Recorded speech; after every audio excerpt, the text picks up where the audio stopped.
Welcome to the next frontier of artificial intelligence. For the past few years, we've been captivated by large language models acting as sophisticated parrots or assistants. But the paradigm is shifting. We are moving from chat to agency. An agent isn't just a model that answers questions, it is a system designed to achieve a goal autonomously. Unlike standard LLMs that wait for your next prompt, an agent perceives its environment, reasons about the next steps, and executes actions to reach a defined objective. For software engineers and architects, this means shifting our focus from prompt engineering to system orchestration. Today, we will break down exactly what defines these autonomous entities and how they operate within a goal-oriented framework. To understand agents, we must understand their lineage. We started with stochastic parrots, models predicting the next token. Then came reasoning engines like GPT-4, which could follow complex instructions. Now we are entering the era of autonomous agents. The key differentiator here is the feedback loop. An LLM takes an input and produces an output. An agent, however, takes an input, produces an action, observes the result of that action, and then iterates. It uses the LLM as a central reasoning engine to process these loops. This continuous execution allows the agent to handle open-ended tasks that require multiple steps without human intervention at every junction. What actually lives inside an agent? We can break it down into three primary modules: perception, brain, and action. Perception is how the agent receives data. This could be a user prompt, a file upload, or real-time web data. The brain is the LLM, responsible for planning and reasoning. Finally, the action module is where the agent interacts with the world via tools, APIs, database queries, or code execution. For a DevOps or data engineer, this looks like a sophisticated state machine. The agent must maintain state, understand its capabilities, and decide which tool in its toolbox is appropriate for the current subtask it has identified. Autonomy is the defining characteristic of an agent, but autonomy isn't binary, it's a spectrum. At the core of high-level autonomy is the perception-action loop.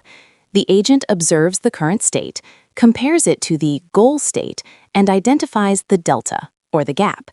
It then selects an action to minimize that gap. As professionals, we define autonomy by the system's ability to handle edge cases without crashing or asking for help. If an API call fails, an autonomous agent doesn't just stop. It analyzes the error message, searches for a solution, and tries a different approach. This self-correction is what separates a script from an agent. In traditional software, we provide specific instructions. If X, then Y. In agentic systems, we provide objectives, achieve Z. This shift from imperative programming to declarative goal setting is profound.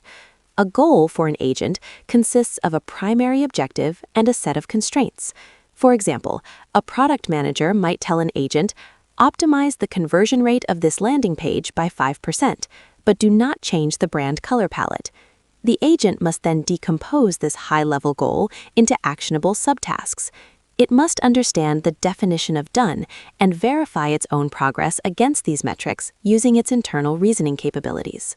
How does an agent actually plan? It uses techniques like chain of thought or tree of thought. Task decomposition is the process of breaking a complex goal into a sequence of manageable steps.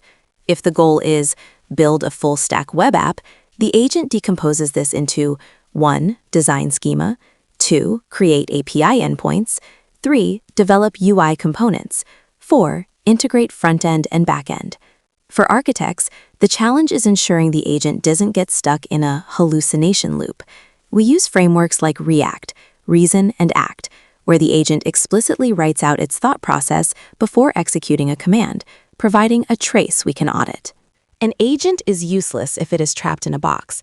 To be effective, it must interact with its environment. This is tool use. Through function calling, an agent can interact with a terminal, search the web via SERP API, or query a SQL database. This is where software engineers play a critical role. We build the interfaces the agent uses. We must define clear API schemas, like JSON, so the agent knows exactly how to invoke a tool. The agent acts as the user of our internal services. It reads the documentation we provide in the system prompt and decides which tool is the most efficient path toward the goal. Agents require memory to maintain context over long durations. We categorize this into short-term and long-term memory. Short-term memory is typically the context window of the LLM, the immediate chat history and current reasoning steps. Long-term memory is achieved through external storage, often using vector databases. When an agent learns something in Step 5 that is relevant in Step 500, it uses Retrieval Augmented Generation, or RAG, to pull that information back into its active workspace. For SREs and data engineers, managing the latency and accuracy of these memory retrievals is the key to building performant and reliable agents. The next evolution is not just one agent, but a swarm or multi-agent system, AMS. In this architecture, we assign specialized roles to different agents. You might have a developer agent, a reviewer agent, and a manager agent. They communicate with each other to solve problems. This mirrors human organizational structures. The challenge here is orchestration. How do we prevent agents from getting into infinite loops or conflicting with each other? We use manager agents or orchestrator patterns to distribute tasks and aggregate results. This is highly relevant for technical writers and project managers looking to automate complex workflows. As we conclude our introduction, we must look at the implications of autonomous agents. With great autonomy comes the need for robust guardrails. We must ensure agents operate within ethical boundaries and don't take catastrophic actions, like deleting a production database in an attempt to clean up code. The future of AI agents lies in human-in-the-loop, or HITL systems, where the agent performs 90% of the work but pauses for human approval for high-risk actions. As IT professionals, our role is evolving from doers to supervisors.